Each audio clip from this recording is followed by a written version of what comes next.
أعوذ بالله من الشيطان الرجيم. بسم الله الرحمن الرحيم.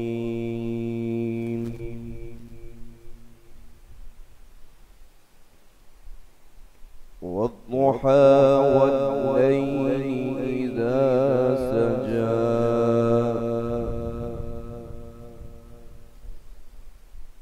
ما ودعك ربك وما قلى وللآخرة خير لك من الأولى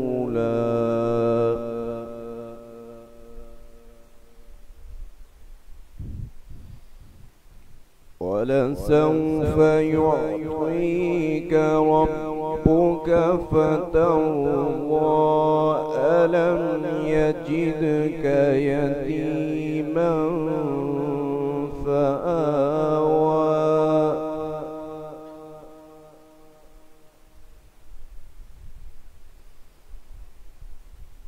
ووجدك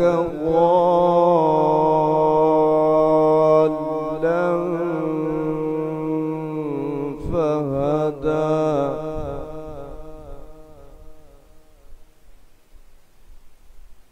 ووجدك عائلا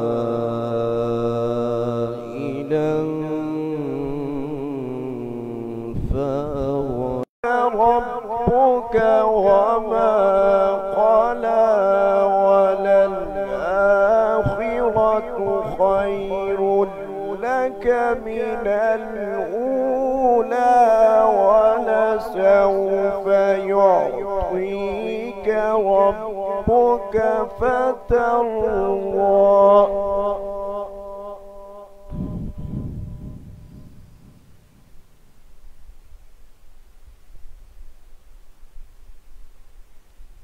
ألم يجدك يتيما فآوى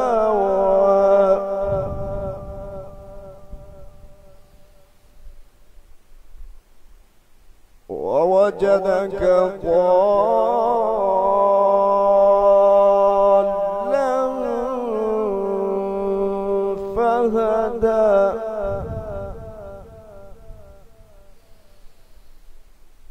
ووجدك عائلا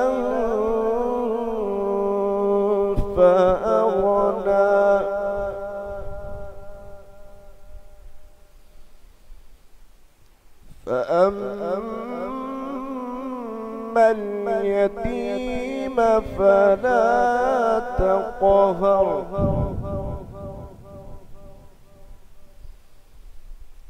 وأما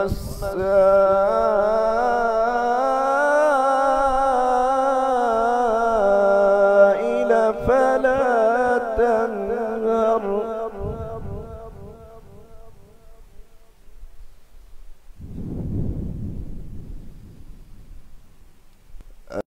يجدك يتيما فآوى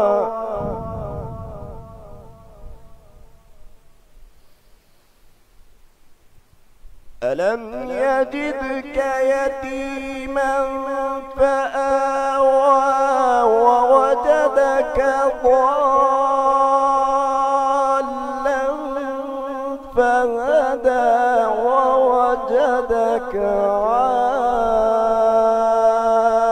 عائلا فأغنى فأما اليتيم فلا تقهر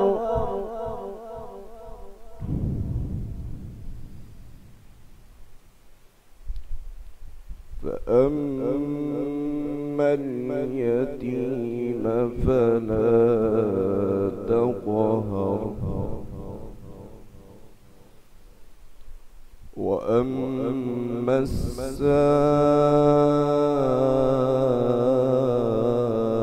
السائل فلا تنهر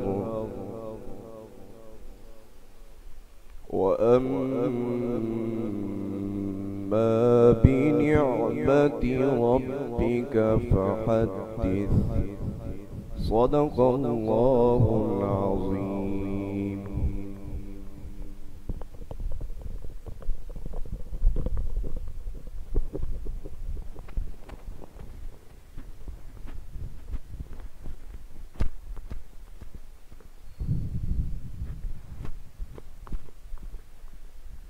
دل پہ کلمے کی ضرب لگا لا الہ الا اللہ، دل پہ کلمے کی ضرب لگا لا الہ الا اللہ، دونوں جہاں کا خالق اللہ، تیرا میرا مالک اللہ، دونوں جہاں کا خالق اللہ، تیرا میرا مالک اللہ، سب کا رازق ایک خدا لا الہ الا اللہ،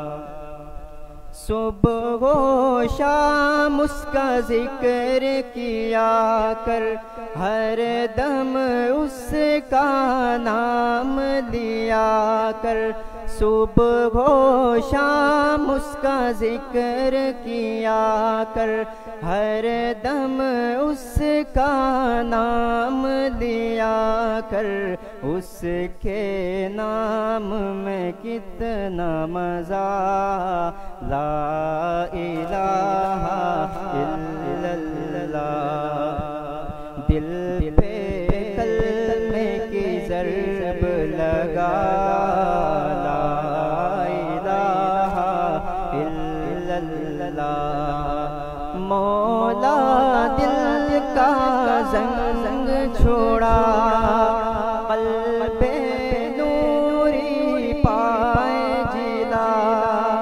مولا دل کا زنگ چھوڑا، قلب نوری پائے جلا، دل کو کرتے آئینہ لا الہ الا اللہ،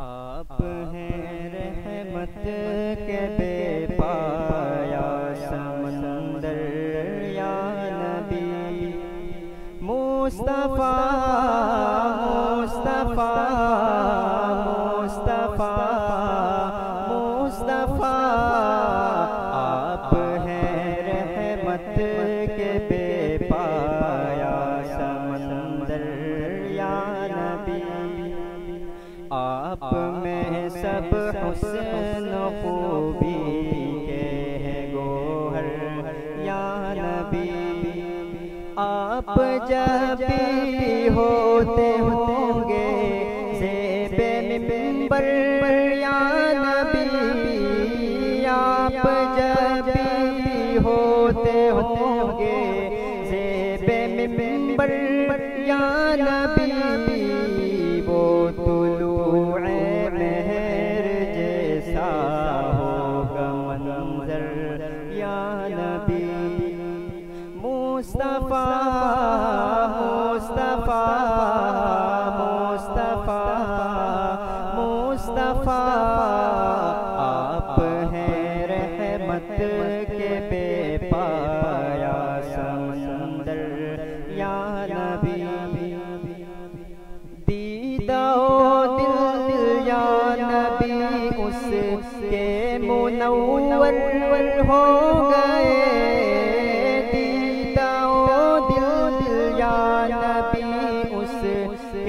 منور ہو گئے جس نے دیکھا آپ کا روئے منور یا نبی مصطفیٰ مصطفیٰ مصطفیٰ مصطفیٰ آپ ہیں رحمت کے بے پایا سمندر یا نبی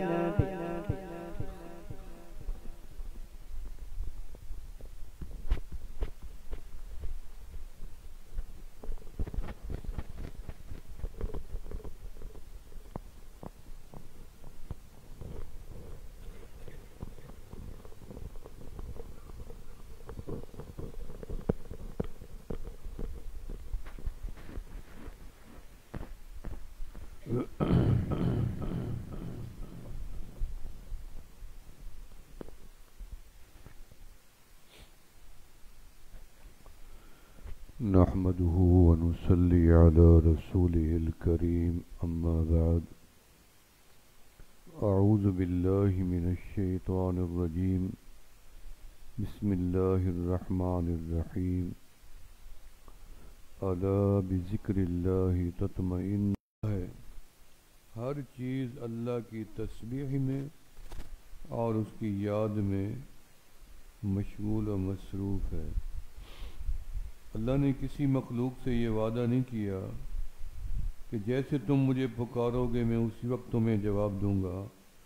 وہ اللہ نے صرف آپ سے، میرے سے، انسان سے وعدہ کیا ہے کہ جب بھی تم مجھے پکارو گے میں آپ کا رب آپ کو اسی وقت جواب عطا کروں گا۔ اب ذکر کے پہچان کے کئی سلسلے آ گئے ہیں۔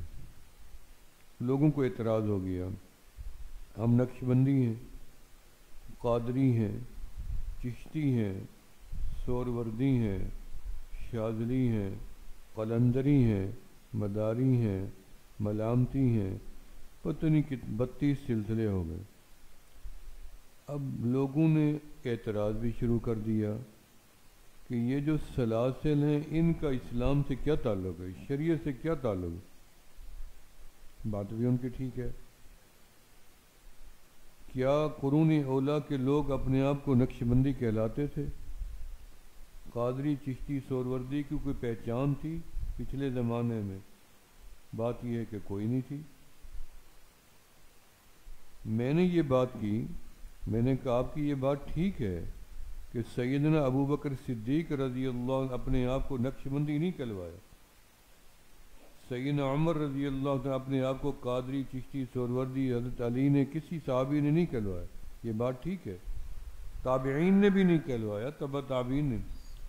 لیکن میرا ایک سوال ہے کہ وہ نقش بندی تو نہیں کہلواتے تھے، کیا یہ کوئی ثابت کر سکتا ہے کہ وہ ذاکر نہیں تھے؟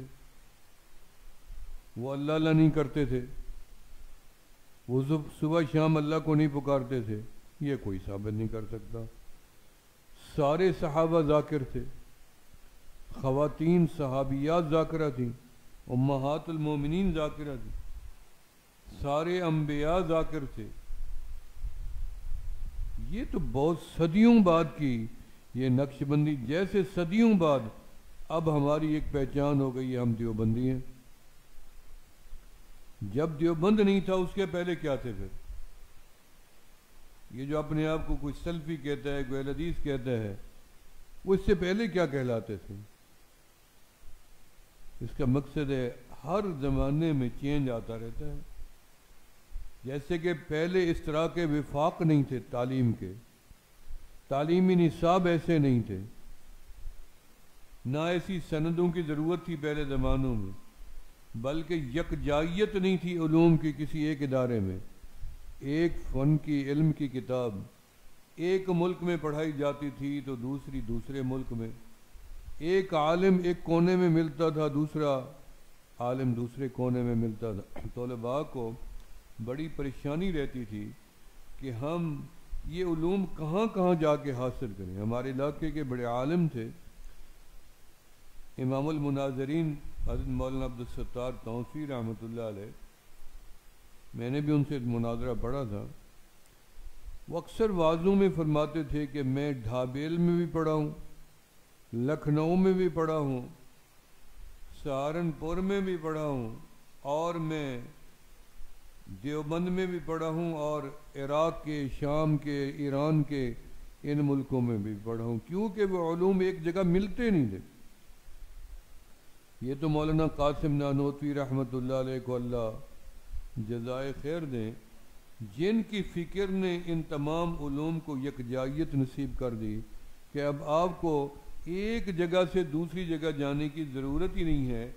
آپ کو ہر ایسے مقام پہ مدرسہ ملے گا اور وہاں پہ سارے علوم آپ کو برکت کے لیے، ضرورت کے لیے جو بھی ہوگا آپ کو پڑھا دیے جا رہے.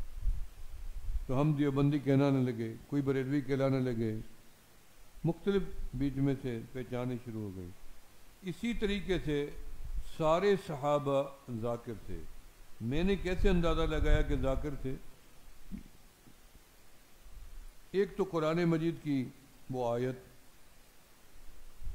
ایک صحابی ہیں حضرت عبداللہ ابن بصر رضی اللہ تعالیٰ عنہ، وہ فرماتے ہیں نزلت علی رسول اللہ صلی اللہ علیہ وسلم فہو فی بعض ابیاتہ، یعنی قرآن نازل ہوا اور آپ اپنے گھروں میں سے کسی ایک گھر میں تھے، یعنی آپ کے کئی گھر تھے. آپ کو اکثر علماء نے بتایا کہ آپ کے 9 حجرے تھے، حجرے کے ساتھ حجرہ جڑا ہوا تھا، اور ان حجرے میں کی پیمائش 4 گز لمبی 4 گز چوڑی تھی، اور چھت سر کو لگتی تھی، اتنے چھوٹے چھوٹے تھے. اب ہم حضرت علی کا گھر دیکھ آئے ہیں نجف کوفہ میں، تو حضرت بھی ساتھ تھے، تو وہ چھوٹے چھوٹے کمرے ہیں. تب ہمیں سمجھ آیا کہ حضرت علی کے گھر کی جیسے ازواج رہتی تھیں چھوٹے چھوٹے کمرے میں، تو نبی علیہ السلام بالکل کمرے کے ساتھ کمرہ، کمرے کے ساتھ کمرہ. تو تب ہمیں وہاں جا کے فکر ہوئی کہ نبی علیہ السلام کے گھر بھی ایسے ہوں گے. تو صحابی رسول کیا فرماتے ہیں؟ فَهُوَ فِي بَعْضِ أَبْيَاتِهِ، وہ اپنے گھروں میں سے کسی ایک گھر میں تھے، اس کا مجھے خبر نہیں کیونکہ میں باہر تھا. کیا آیا تھا؟ حکم آیا، قرآن آیا وَاصْبِرْ نَفْسَكَ مَعَ الَّذِينَ يَدْعُونَ رَبَّهُمْ. اللہ نے اپنے محبوب علیہ السلام کو حکم دے دیا کہ آپ یہاں نہ بیٹھیں اپنی ازواج کے ساتھ، اہل خانہ کے ساتھ، آپ وہاں جائیں، ان کے ساتھ جا کے بیٹھیں جو یدعون ربہم، جو بیٹھے اپنے رب کو یاد کر رہے ہیں.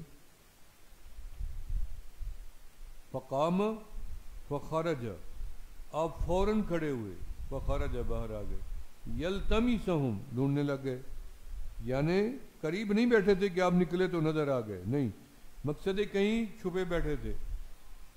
یلتمسہم ڈھونڈنے لگ گئے. فوجد قومن، پھر آپ نے ایک جماعت کو پا لیا، قومن جماعت، فرد نہیں۔ ہمارے اوپر اعتراض کرتے ہیں، نقش بندی لوگ حلقہ لگا کے بیٹھ جاتے ہیں، پھر ہم کہاں لگا کے بیٹھ جاتے ہیں؟ ہمیں تو بڑوں نے بتایا ہے، ہمیں تو نبی علیہ السلام کے صحابہ سے یہ عمل ملا ہے۔ آپ نے دیکھا سائر الراس، بال کھلے پڑے ہیں غربت کے مارے، وذا الثوب الواحد، ایک کرتا ہے، وجاف الجلد، بھوک سے پیاس سے ان کی جلدیں خشک ہوئی پڑی۔ وہ ایک جماعت تھی بڑی جو آپ صلی اللہ علیہ وسلم نے خود دیکھی۔ آپ نے ان سے پوچھا کہ کیا کر رہے ہو؟ ان نے ادب سے فرمایا کہ جو آپ نے تعلیمات دی ہیں ان کے مطابق عمل کر رہی ہیں، اور رب کی ذات کا تفکر بھی کر رہی ہیں اور شکر بھی کر رہے ہیں، اللہ کا ذکر کر رہے ہیں، مراقبہ کر رہے ہیں۔ ایسے گھٹنے میں سر دیے ہوئے تھے۔ یہ آپ کا، آپ صلی اللہ علیہ وسلم نے وہیں ٹھہر کے کیا ارشاد فرمایا؟ الحمدللہ الذی جعل فی امتی من امرنی ربی ان اصبر نفسی معہم، کہ میرے رب نے مجھے حکم دیا کہ میں محمد ان کے ساتھ جا کے بیٹھوں جو اللہ کی یاد میں مشغول ہیں۔ اب ذاکرین کا آپ کو پتہ چلا کہ ذاکر کا درجہ کیا ہے۔ نبی علیہ الصلوۃ والسلام عرش اعلیٰ سے جب نیچے آئے تو فرمایا میں نے عرش کے نیچے ایک جماعت کو دیکھا، چمکتے چہروں والی، نورانی، منابر پہ بیٹھی ہوئی۔ تو میں نے پوچھا جبرائیل یہ ملائکہ ہیں؟ بتایا نہیں۔ تو کون ہیں؟ انبیاء ہیں؟ فرمایا نہیں۔ یہ کون ہیں؟ الذاکرون اللہ کثیرا، جو دنیا میں کثرت سے رب کو یاد کرتے تھے، اور رب نے ان کو عرش کا سایہ نصیب کیا ہے اور نور کے منابر پہ ان کو بٹھا رکھا ہے۔ یہ ذاکر کا مقام۔ چلو یہاں دیکھ لیتے ہیں کہ ذکر سے ملتا کیا ہے۔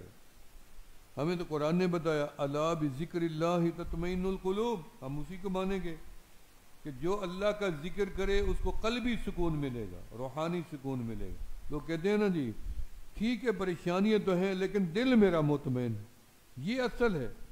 لوگ کہتے ہیں سب کچھ موجود ہے لیکن دل بے قرار ہے، یہ الٹی ہے بات، کہ ہر چیز ہے لیکن دل میں سکون نہیں ہے۔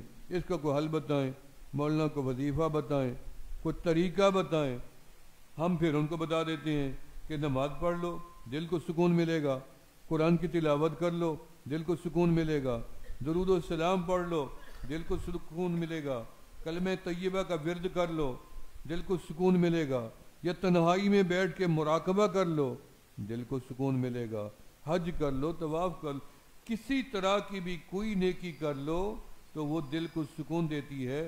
حضرت سعید ابن مسیب رحمۃ اللہ علیہ تابعی گزرے ہیں، فقیہ مدینہ تھے، فقہائے سبع میں ان کا نام ہے۔ ان سے پوچھا گیا کہ ذاکر کی یہ ذکر کی تعریف کر دیں۔ انہوں نے فرمایا کہ ہر دین کا کام جو میں سمجھا ہوں وہ اللہ کا ذکر ہے، ہر دین کا کام۔ یہ تو اور مزہ آ گیا، ہم سمجھتے تھے صرف اللہ اللہ کرنا ذکر ہے، لیکن پھر ہمیں خوشی ہو گئی کہ ہر دین کا کام اللہ کا ذکر ہے۔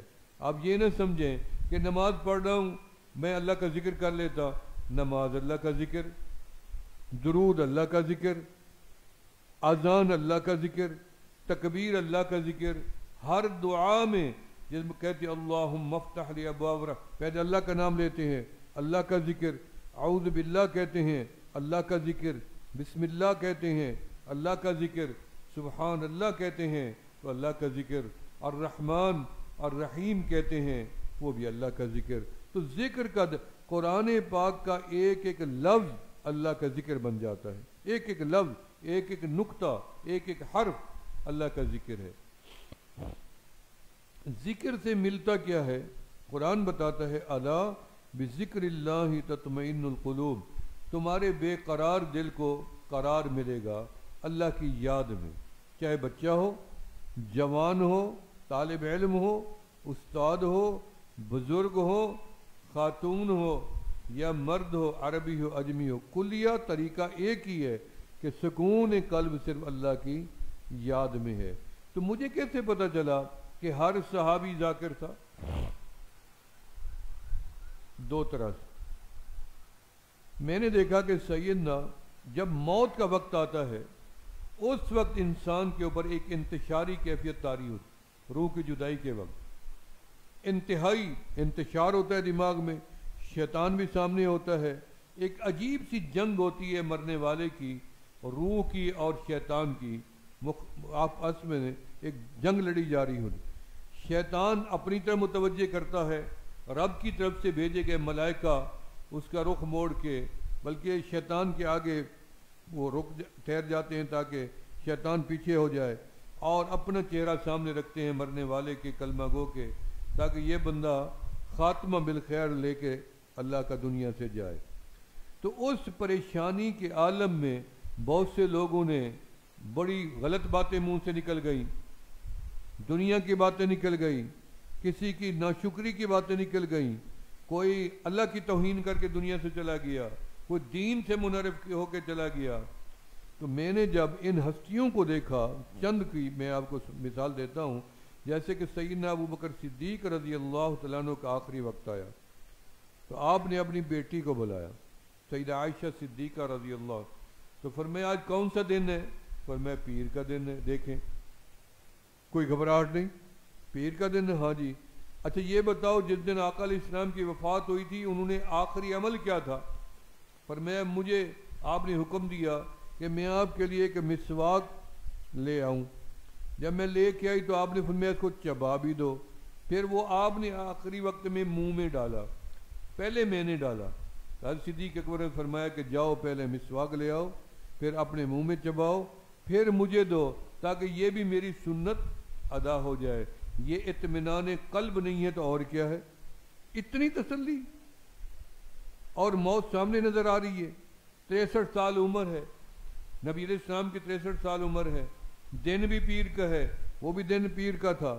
جو عمل نبی علیہ السلام نے آخری فرمائے سارے صدیق اکبر رضی اللہ پورے کے پورے وہی کے وہی فرمائے، اطمینان کے ساتھ، الا بذکر اللہ تطمئن القلوب۔ تو اس کا مقصد ہے صدیق سب سے بڑے ذاکر تھے۔ نبی علیہ السلام فرمائے اللہم ثبت فی صدر ابا بکر، اللہ جو انعامات آپ نے میرے سینے میں بھرے ہیں سارے کے سارے میرے ابو بکر کے سینے میں بھی بھر دے۔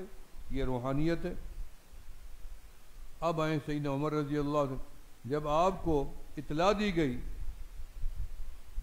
کہ ابو لولو مجوسی باتیں کرتا پھرتا ہے آپ کو شہید کرنے کی، قتل کرنے کی، ارادے عزائم غلط، وہ باتیں کر رہا تھا، صحابہ کو پتہ چل گیا، صحابہ قریب ہے کہ امیر المومنین اجازت دیں ہم کچھ گارڈ آپ کے ساتھ لگا دیں، پہرے دار، وہ جو اس پہ نظر رکھیں یہ آپ کو نقصان نہ پہنچائے۔ ابو لولو آپ کی جان بڑی قیمتی ہے، اور آپ جو ہے حاکم وقت ہیں، آپ نے ایک بڑا نظام سلطنت بنایا اسلامی حکومت کا، جو آج ہمیں بھی سمجھ آتا ہے، جو 1400 سال بنایا، آج پوری دنیا کفر بھی انہی کی رہنمائی میں اپنی حکومتیں چلا رہے ہیں۔ سیدنا عمر رضی اللہ مرہون منت ہیں ان کے بنائے ہوئے نظام کے، آپ کی بڑے قیمتی ہیں، آپ ہمیں اجازت دیں تو ہم ان کے اوپر نظر رکھنے کے لیے بندے متعین کریں۔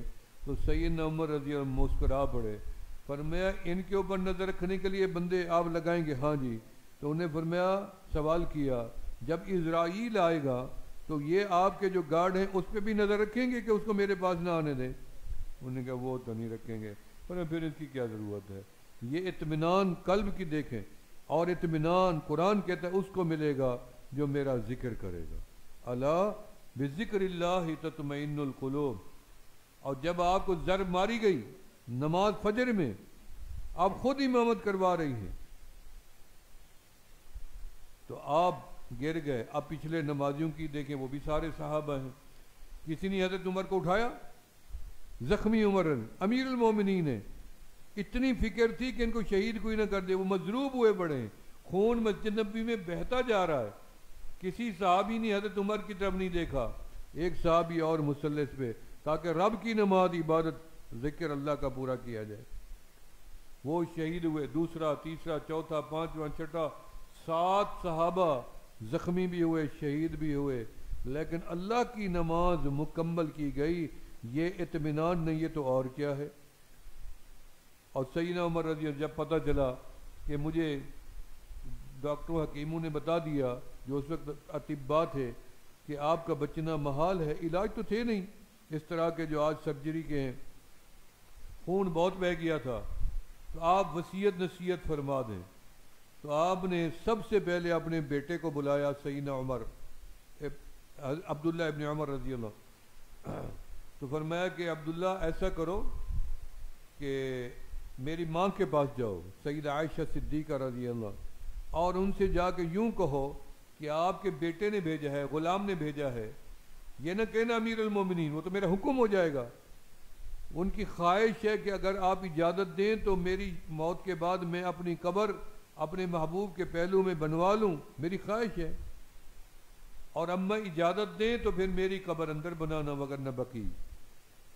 حضرت عبداللہ گئے اور جا کے اماں سے کہا کہ آپ کے بیٹے یا غلام یہ فرما رہی ہیں، تو حضرت عائشہ صدیقہ نے ٹھنڈا سانس لیا اور فرمایا کہ اگر میرے آقا آج زندہ ہوتے اور عمر خواہش کا اظہار کرتے، مجھے یقین ہے کہ آقا منع نہ کرتے۔ میں نے اپنی جگہ قربانی دی ہے اور میں اپنی جگہ عمر کو دیتی۔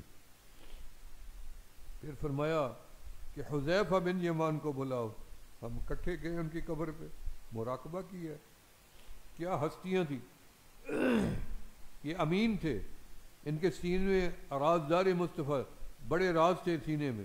فرمایا حذیفہ تنہائی میں میرا آخری وقت ہے، میرے پر ترس کھاؤ، مجھے اتنی تو بتاؤ، آقا علیہ السلام نے آپ کو کچھ منافقین کے نام لکھوائے ہیں، کیا میرا نام تو نہیں لکھوایا؟ رونے لگ گئے۔ پھر میں کیا بتاؤں، امانت ہے، راز ہے، آپ میرے سے پوچھنا چاہتے ہیں۔ پر میں حذیفہ میرا آخری وقت ہے، یہی تو بھلا کر دو، میں اطمینان سے مرنا، یعنی اتنی بھی پریشانی نہیں، اطمینان سے۔ فکر دیکھیں، یہ ہے اصل اطمینان، وگرنہ کون پوچھتا ہے ان چیزوں کو؟ وہ کہتا ہے جلدی کرو، مجھے بچاؤ مجھے بچاؤ۔ جیسے کہ وہ چین کی خبر ہم نے پڑھی کہ ایک عورت پورا ٹرالا ڈالر کا بھر کے لے آئی ہسپتال میں، کہنے لگی میں پورا ٹرالا کنٹینر بھر کے لے آئی ہوں، کوئی آپ میں سے ڈاکٹر میرا علاج کر کے مجھے میری زندگی بچا لے۔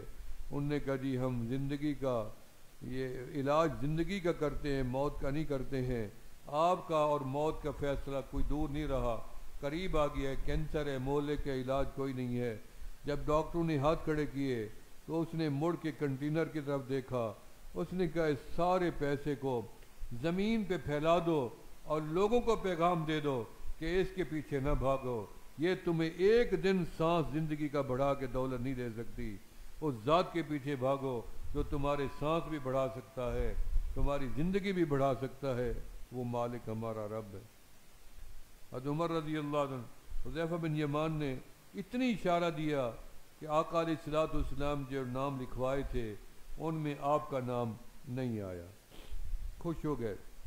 لیکن پھر بلایا بیٹے کو، عبداللہ اس حذیفہ بن یمان پہ نظر رکھنا، کیا یہ میرے جنازے میں آتا یا نہیں آتا، میرے جنازے کو کندھا دیتا یا نہیں دیتا، اگر یہ کندھا نہ دے جنازے میں نہ آئے، سمجھ جانا کہ اس نے ڈر کے یہ بات کی ہے، پھر میری قبر میرے آقا کے پہلو میں نہ بنانا، مجھے قبرستان میں دفن کرنا، اور دوسرا اماں کے بعد پھر جانا میرے مرنے کے بعد اماں سے دوبارہ اجازت مانگنا، ہو سکتا ہے اماں اجازت نہ دے، ہو سکتا ہے میں امیر المومنین اب تو میں نہیں رہا۔ پھر دوبارہ جب گئے حضرت حذیفہ نے کندھا بھی دیا رضی اللہ، حضرت حذیفہ نے جنازہ بھی پڑھا، تسلی ہو گئی۔ پھر آپ کی میت لائی گئی تو حضرت عائشہ صدیقہ اندر ہی بیٹھی تھی، بڑی چادر اوپر لپیٹی، آواز دی گئی اماں آپ کا بیٹا غلام عمر آ گیا ہے۔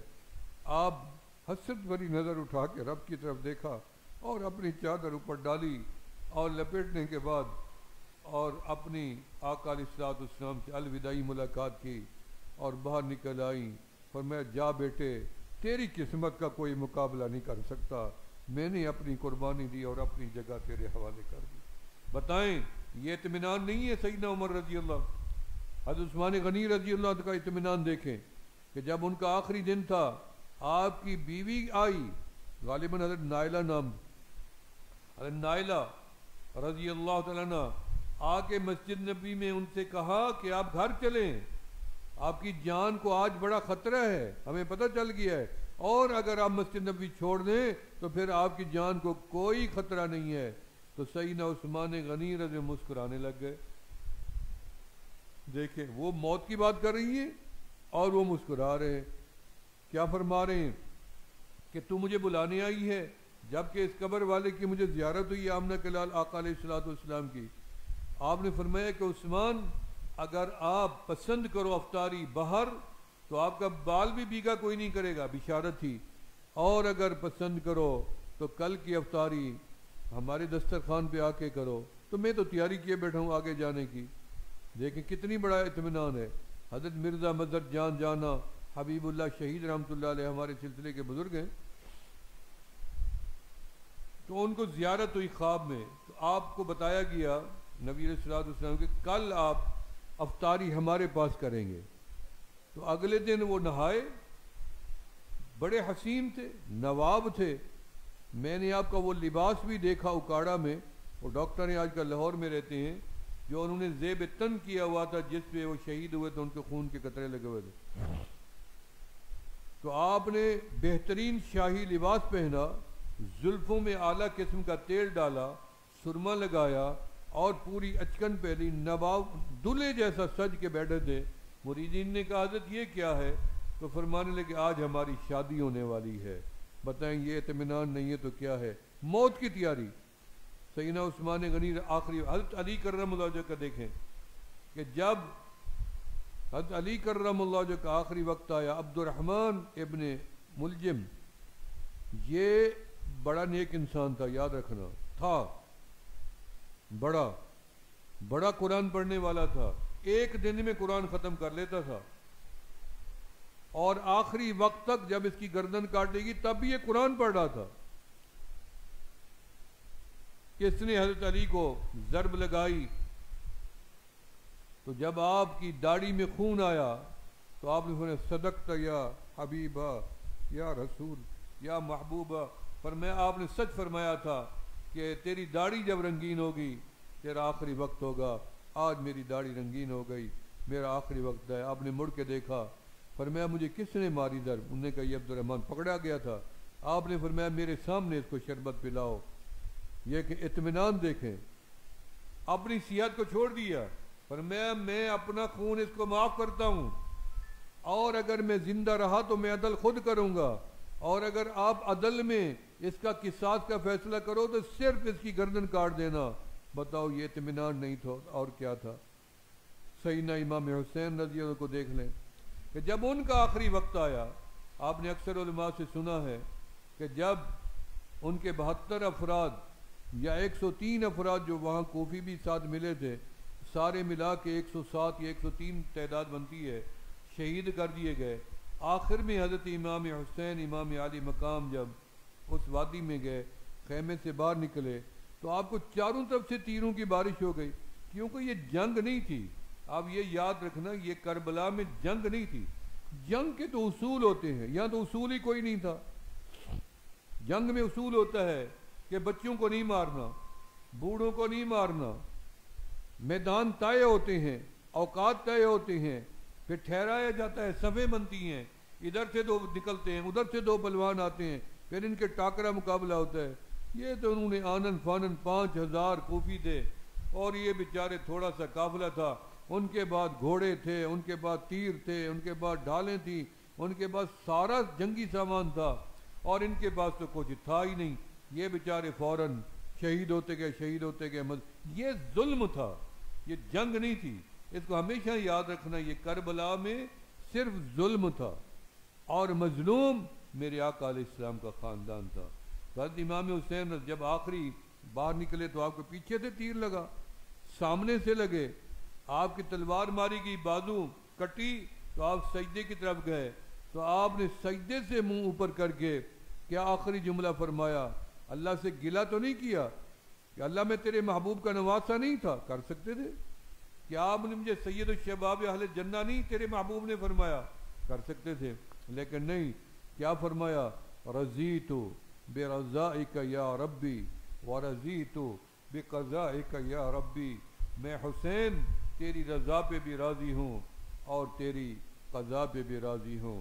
یہ اطمینان قلب ہے جو ملا کس وجہ سے؟ الا بذکر اللہ تطمئن القلوب. یہ قلب کو اگر روشن رکھنا ہے تو اللہ کا ذکر کرنا پڑے گا، زندہ رکھنا ہے تو اللہ کا ذکر کرنا پڑے گا، اس قلب کو رب کے ساتھ جوڑنا ہے تو اللہ کا ذکر کرنا پڑے گا۔ اس لیے ذکر سے کبھی اپنے دل کو خالی نہ ہونے دیں۔ دل ایک برتن ہے، برتن میں صرف ایک ہی چیز آ سکتی ہے، وہ ہے اللہ کا ذکر۔ اگر اس میں آپ نے دنیا بھر دی تو ذکر کہاں لے جائیں گے؟ لہذا دنیا کو ایک طرف رکھیں، کہ دل کو ہمیشہ اللہ کے لیے تیار رکھیں۔ فرمایا کہ دل اللہ کی محبت کی جگہ ہے، اللہ کی محبت کی جگہ ہے، اللہ کا گھر ہے۔ قلب المومن عرش اللہ یا قلب المومن بیت اللہ، یوں بھی لکھا گیا ہے۔ یہ دل مومن کا عام چیز نہیں ہے جو آپ منٹ میں دل توڑ کے بیٹھ جاتے ہیں۔ دل نہ توڑا کریں، ہر ٹوٹے دل میں اللہ رہتے ہیں، ہر ٹوٹا دل اللہ کا گھر ہے۔ علماء کہتے ہیں کہ جب دل اللہ کا گھر ہے تو پھر اللہ ہی دیکھ بھال کریں، ہم کیوں کریں؟ گھر تو اس کا ہے، جس کا گھر ہوتا ہے وہ خود دیکھ بھال کرتا ہے۔ تو پھر کتابوں میں لکھا ہے کہ جس کا گھر ہو اور وہ گھر کسی اور کو مل جائے استعمال کے لیے تو وہ دیکھ بھال اس کی ذمہ داری ہوتی ہے۔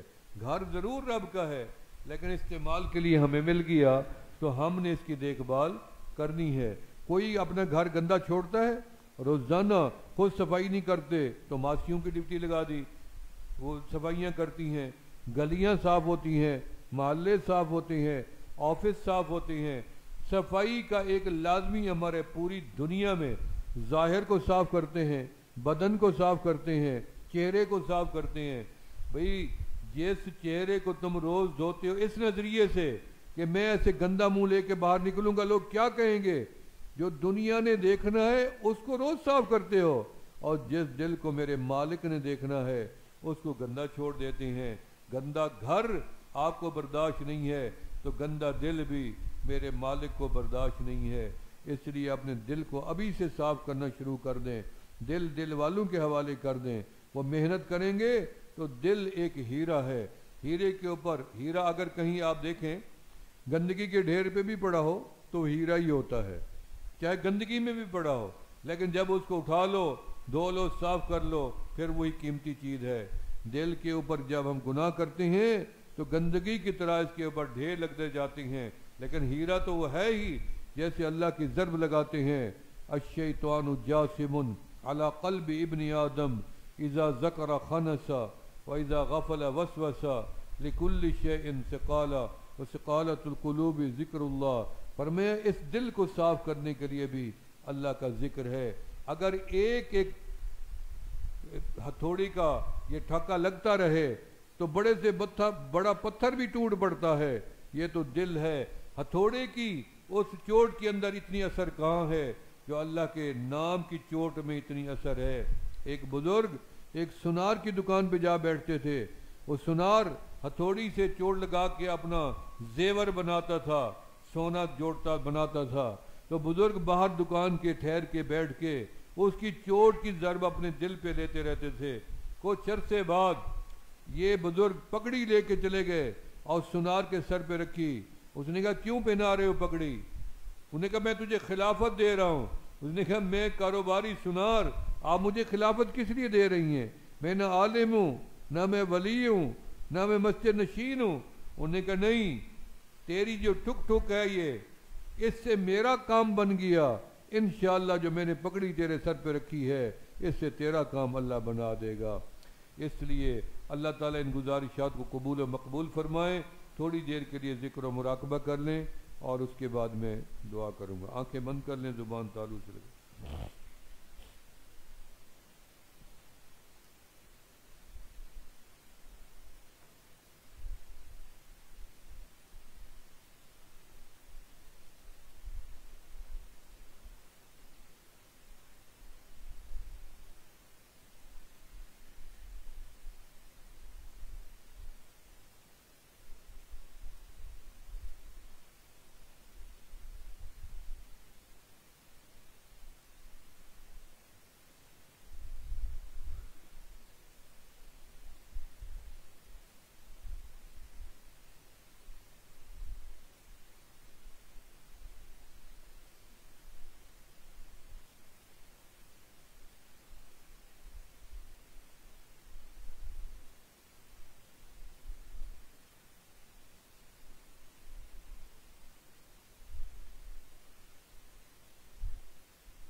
الحمد لله رب العالمين والصلاة والسلام على سید الانبیاء والمرسلین وخاتم النبیین۔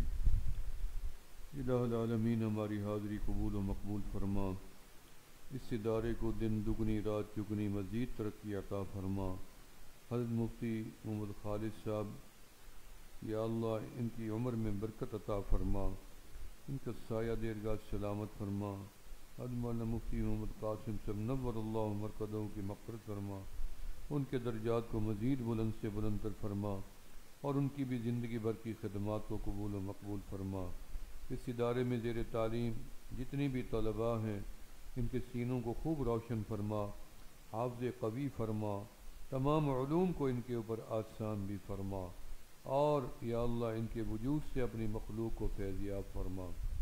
پوری دنیا میں یا اللہ امن قائم فرما، ملک پاکستان کی عالم اسلام کی حفاظت فرما، غزہ کے مسلمانوں کی حفاظت فرما۔ رب کریم ہم سب کو حرمین شریفین کی مقبول حاضری نصیب فرما، زندگی بھر کی مانگی ہوئی دعاؤں کو قبول فرما، ہم سب کے موتاد کی، والدین کی، عزیز و اقارب کی مغفرت فرما، پوری امت محمدی علیہ الصلوۃ والسلام کو نیک اور ایک بنا، اور تفرقہ بازی سے محفوظ فرما۔ مساجد کی، مدارس کی اور دعوت و تبلیغ کے مراکز کی، خانقاہوں کی حفاظت فرما، ہمارا عظیم مرکز رائیونڈ کی حفاظت فرما، مسکین پور شریف کی خانقاہ کی بھی حفاظت فرما۔ یا الہ العالمین جو بزرگ ہمارے بیمار ہیں ان کو صحت یاب فرما، خصوصاً حضرت مولانا پیر ذوالفقار احمد صاحب یا اللہ علیل ہیں، ان کو جلد اور مکمل صحت یابی عطا فرما۔ یا اللہ زندگی بھر کی مانگی ہوئی دعاؤں کو بھی قبول فرما، اور آئندہ بھی قبولیت والے اعمال اور دعائیں ہم سب کو نصیب فرما۔ ربنا آتنا فی الدنیا حسنہ وفی الآخرۃ حسنہ وقنا عذاب النار وادخلنا الجنۃ مع الابرار یا عزیز یا غفار یا رب العالمین۔ صلی اللہ تعالی علی خیر خلقہ محمد وعلی آلہ واصحابہ وذریاتہ واہل بیت اجمعین برحمتک۔ میری طرف سے حدیث کی اجازت ہے، جو حدیث کے طلباء ہیں یا اساتذہ بیٹھے ہیں جن ہستیوں نے مجھے حدیث پڑھائی یا مجھے حدیث کا علم سمجھایا یا مجھے اجازتیں دیں، اسی طریقے سے میں نے آپ سب کو اجازت دی ہے۔ میرے والد صاحب رحمۃ اللہ علیہ نے اپنے نانا حضرت خواجہ فضل علی قریشی رحمۃ اللہ علیہ سے پڑھا تھا، اور میرے والد صاحب کا نام تھا سید پیر کلیم اللہ شاہ صاحب۔ حضرت خواجہ فضل علی قریشی رحمۃ اللہ علیہ نے حضرت مولانا شیخ العلی مولانا احمد علی سہارنپوری رحمۃ اللہ بخاری شریف پڑھی، تو یہ بالکل 3 واسطے سے اجازت ہے میرے پاس، تو یہ میں نے آپ کو اجازت دی ہے۔ حضرت شیخ کی بھی اجازت ہے، وہ بھی میں آپ کو، اور بھی عرب کے، عجم کے، ہندوستان کے بڑی بڑی عمر کے بزرگوں نے مجھے اجازت دے رکھی ہے، تو ابھی مجھے یاد نہیں ہے، وہ ساری میں آپ کو اجازت دیتا ہوں، آپ قبول کر لیں۔